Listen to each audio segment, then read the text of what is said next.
It's the vastness and the enormity of the Australian outback that has a huge appeal to me and to others. And I've taken the opportunity to get out there and explore it.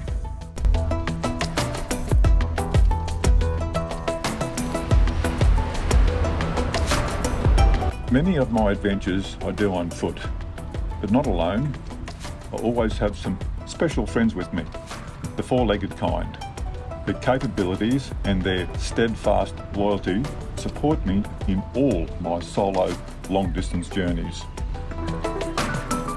While travelling through isolated bush areas like these, I've had some pretty interesting encounters with people who have chosen a somewhat different existence. Here is the story of one such encounter.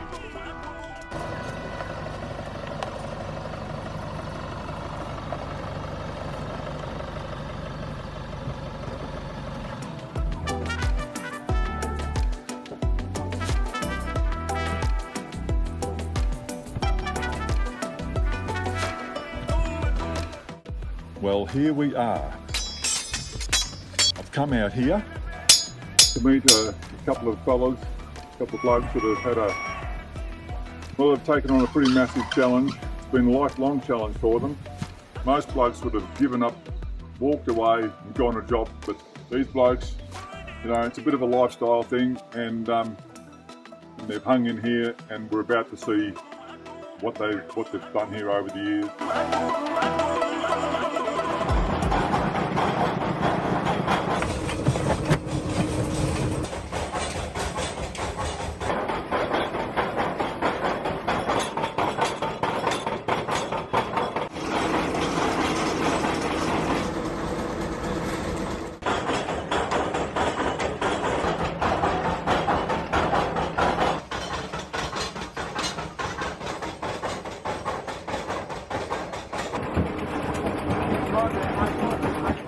I'm with Lance Chapman. Lance is the owner of the General Gordon tin mine out from Irvanbank in North Queensland. It's totally authentic. And it's really stepping back over 100 years, because the machinery that they're working here, some of it dates back into the late 1800s. My grandfather, old George Smith Senior, prospected the lode here for a company, Con Mining, in the 60s. And he found a bit of tin here, and they organised for the tunnel to be re-timbered, and for some reason the company never went ahead with anything. And a few years later, young George, my uncle, had been working up Chillago for a drill rig mob, and he called it quits and came back to Herbert and went up to the warden's office and seen that a lease had been dropped out near Brownville. And they realised that it was the General Gordon mine. Yeah, they repegged it, and that's how it got into our family. And old George old George prospected a lot here, and told his boys where the tin was, and they've done quite well. They had some really rich parcels of tin come out of there. It was John Moffat's biggest producer through the 1890s, and it's been Queensland's top tin producer several times.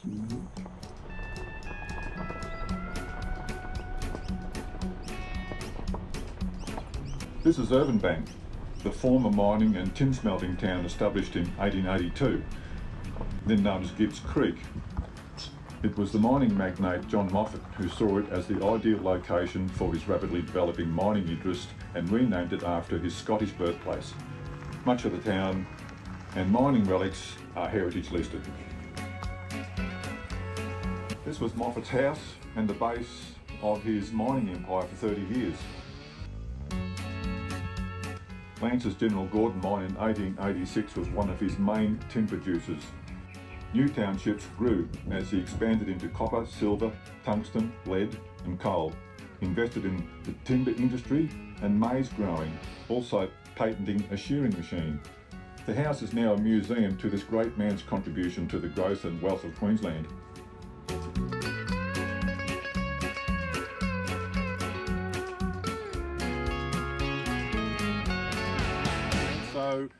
we've got a bit of what appears to be a stockpile, but it's actually the old material from days gone by, and this is where you're sourcing your material from. Yeah. So just tell us how that all sort At of the happens. moment, yeah, we sampled a few spots, and this was treatable in the mill, and so we've been farming the bigger sort of rock out of it, and getting something that we can handle in the mill there out of that.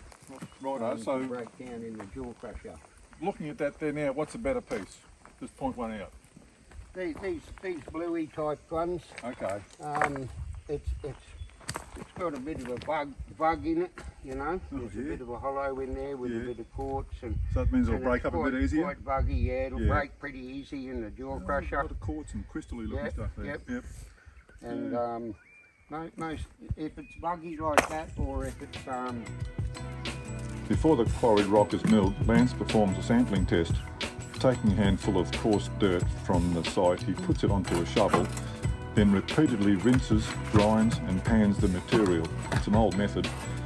The shovel man, or the veiner as he was called, was important on a mine site, as he could tell the size of grain the tin was in, then how fine to grind it to free the tin from the rock. This then determines the screen size for the stamps to hammer the material through. Eventually, a small amount of tin builds up on the shovel. This is the measurement called a button, and the size of the button indicates the grade of the sample. This button Lance produces is roughly 2 to 3% tin. yeah, we've generated a nice little button of tin there. See, it'll sit up like a button. Oh yes, I can see a little high spot there, yep, for sure. Very good, well there you go. So there you are, there's a skill that's just about done and dusted, I'd say. Anyway, Lance was probably one of the few remaining blokes that can still do it. Yeah, my uncle's very good at it, but yeah, when you got your tin, that won't fall off the shovel, you know. Look at that. Yep. Yeah.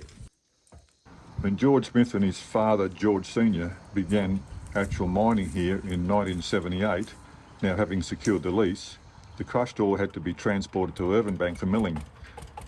Heavy rains made the bush road almost impassable, and with flooded creeks made the 20-kilometre trip a strenuous journey taking hours. The sensible thing was to build a mill on site. They set off all over Queensland and Cape York scrounging parts and equipment from the various mine sites. This 1934 motor was found in a scrap metal yard in the town of Mareeba. It wasn't in working condition, but George and his father were confident they would get it operating, and sure enough, it has run perfectly to this day. Rather than hand crank, Lance has adapted post-hole digger engine to start it.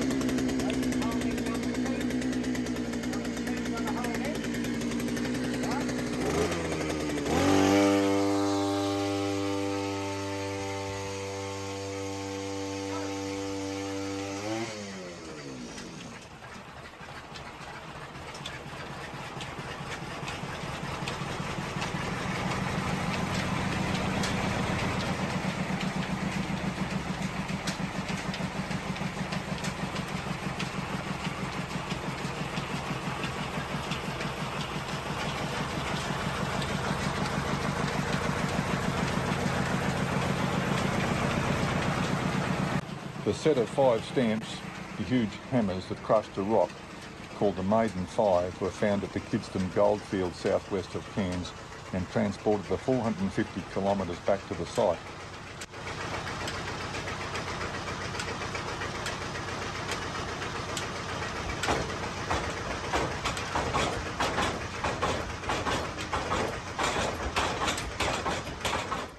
The steel braces that guide the stamps to pull through were missing, so new ones were made from the ironwood tree growing on the mining lease. The dense hardwood timber had traditionally been used in industrial applications such as shipbuilding, railway sleepers, pylons and posts.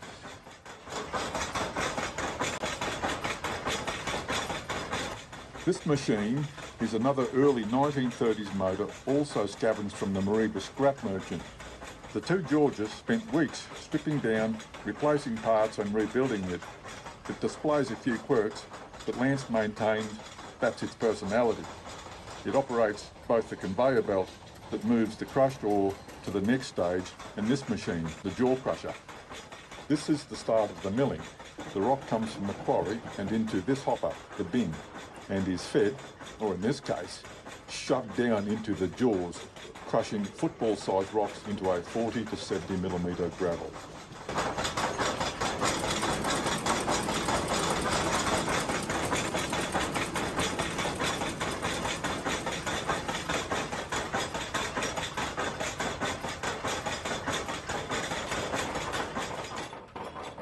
The gravel now continues to the fine ore bin, and once this contains enough material, the maiden 5 stamps get to work pulverising the gravel to a fine sandy ore where it drops into a tank below the hammers.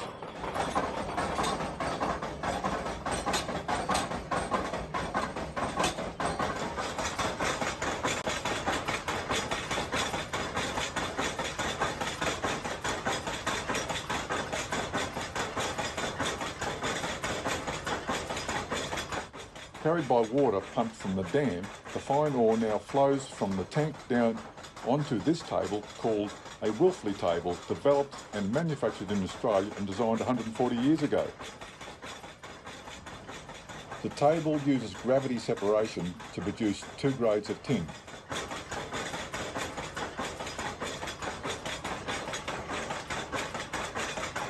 The first is a pure clean tin. After drying, it is a ready-to-sell product. The second grade is the residuals, called the middlings. It is separated, flowing down to this piece of equipment called a cone. Having seen the drawings of a cone working in Western Australia, Lance adapted an old fertiliser spreader.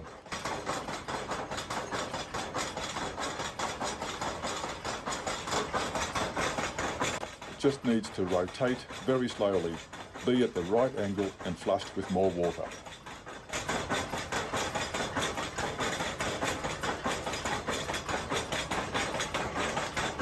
Looking at the size of those stamps, with the structure containing them, the jaw crusher, the big motors and the belt systems, along with other equipment and the overall tonnage that needed to be transported, it's little wonder George and his father took nearly 2 years to get the mill operating.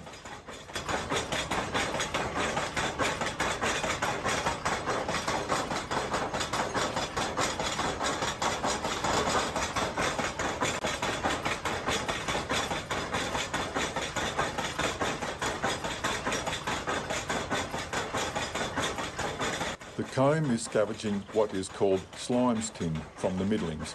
Basically, it means a very fine tin.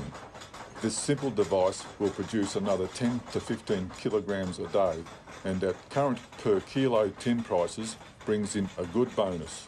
The tin concentrates are merely tipped onto this steel tray, while to do the drying, well, it's just a wood-fueled fire under the tray. 100% effective and fuel cost free. This is hydrochloric acid. The acid attacks the zinc and the zinc bonds to the tin. So it's nearly like a electroplating sort of thing. For some reason the zinc will bond to the tin and only the tin. It won't bond to iron or any impurities in your tin. Sort of, it's a bush assay, way the miners assayed their tin to get an idea of the grades. That's looking all right. It should be done enough. It probably could go a bit more, but it's turned the tin. Wash it into there. Bit of water to neutralise the acid on that. Now you can see that that's all turned grey now. That's all coated with zinc. You need a bit of better light to look at it, but yeah, I'd estimate that's easily 60% concentrates. Easily, it's a saleable product there.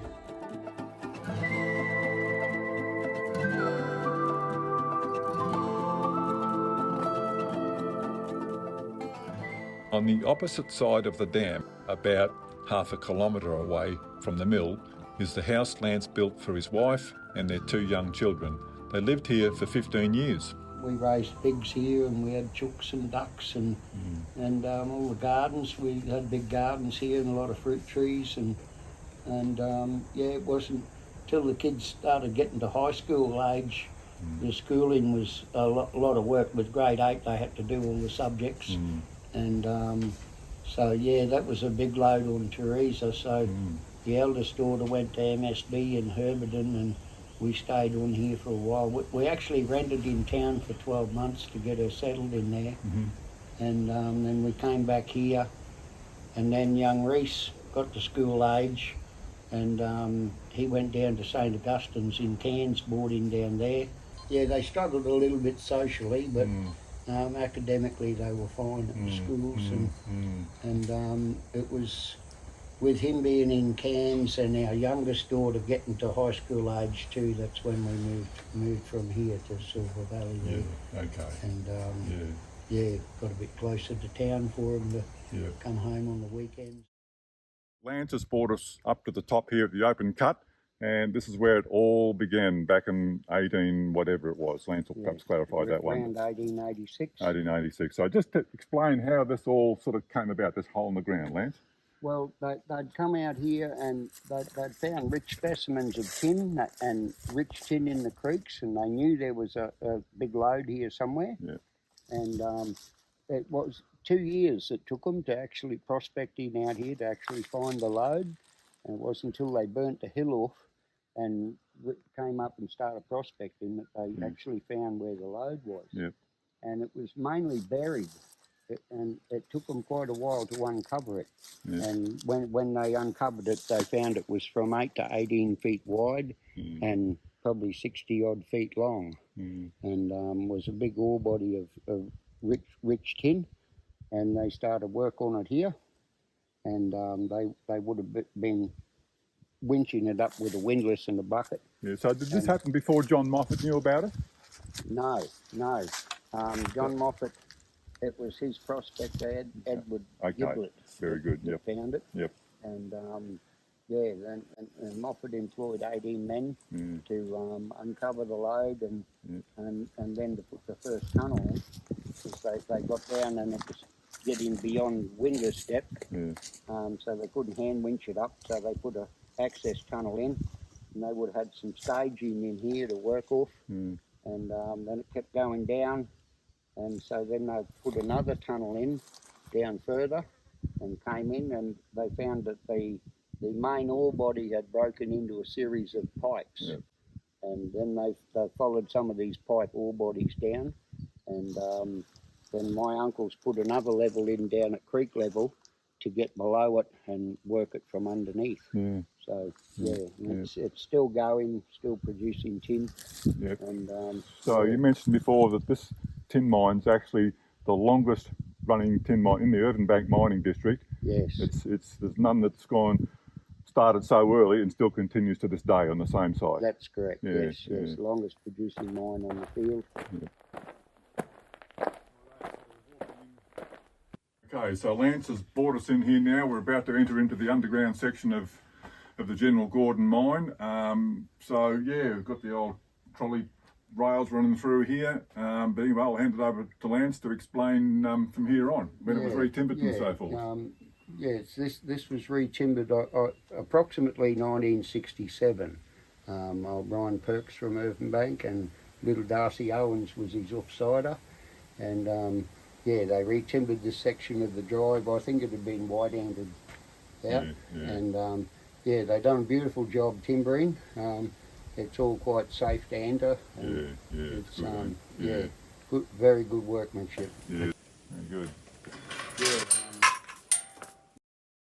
I'll just push this trolley in a little bit, Owen, get it out of the way so we can come around it. This is one of the old original trolleys, the old rivets and so forth. It's just beautiful bit of old stuff, you know. It's the original ore trolley from here. This pipe here, Lance, on our right hand side. That's for air. Yep. For the compressor to blow air in for the rock drills, the hammers, and we're working. And you've mopped in here. actually a shaft above that we drove past. Yep. Comes down here. Okay. So that it's a bit unstable in the wall there, but You can feel that cool breeze coming through. So the air's falling in that big open cut and cooling down and running out the bottom down through here. that's right. Yeah. You see, this is the section they re-timbered back Yep. behind us now. Yeah. And this is back to the original stuff. Yeah. This one's a bit wide-ended out. But you'll see in their joins, they're very good timber work. Yeah. They're done under here in the dark, you know. Yeah. And Just with candles. that's right, that's right. You flat out get a paper, tellio paper in their timber joins. Yeah. They're very good. And floor, Yeah. where they have their tramway in here too. Yep. And yeah. Yeah. There's your back. Yeah, bring you back down here. One last, hang on, yeah. This is our windlass frame, eh? Yes, yeah, yeah. They've timbered this up to Okay. stabilise the hanging wall above them and stacked it to support everything above them because they had to go further down. And this is one of the ore pipes that they followed down, goes down to the bottom level. How far down roughly? Oh, probably 50, 60 foot, probably. Yep, down there. Yes. Yep. And there's the old windlass frame there. Yep, yep. And a old kerosene tin would have been like a reflector for a candle or a carbide light. Yeah. Okay, so we saw this from up above, this little fault line in the ground, and now That's Lance is going right. to point it out to us down here. That's it, running along that edge there. Yep. And You can see the little bit of that little bit of mark there, like a little bit of a smooth face. That's it there. Right, Yep. that's right. That's the fault right. line. Yep, Yeah. yep. And yeah, they've mined out quite a bit of ore here. There's still a lot of ore to be mined out here. Yeah. But that was an exploration tunnel. It goes for possibly 80 to 100 metres. Does it really? Following that line. Has a bit of a dog leg in it, Yep. a bit of a hole, and then it goes out to where you get grass roots, tree roots Oh, coming yeah, out. yeah. And yeah, they must have nearly broke through there. Yeah, right. But they didn't hit onto any good ore bodies though, eh? No, there's a 3% ore body about halfway along. Okay. This is some of the copper staining you get. I'm pretty sure it doesn't take a lot of copper to do it, but it comes with the water. Yeah. And it comes out of the water and becomes like copper. Yeah. Beautiful colour. Yes, yeah, the green nearly like the malachite. That's what I was thinking. Just that actually. That's right, yes. Okay, so we're in here now, probably as far as Lance is going to bring us. It's just an amazing array of tunnels and cavities and shafts. So yeah, and there's probably ones in here that Lance has never even been into. But look, I'll hand over to you again, Lance, just to explain a bit more and what's through behind us here and so forth. Oh no, yep, yep. Yeah, well this one kept going over here. There's a couple of deep holes in there where they mined ore out of. Then it goes into a dog leg and it heads out to the north, about 100 metres. It becomes a bit foul in there, the air. Yeah, it's not worth going in there. But there's a fair bat colony been in this mine for a long time. There's a lot of family history here. That's right. So you've got a son. Do you think he might take it on ever, or? I'd like to think so. Yeah, with the way things are today, it's probably easier for him and his wife to stay in town and work. But he would be a good one here for it. You know, he knows the area well and knows the mine and the mill. But I know he would love to be back in the bush.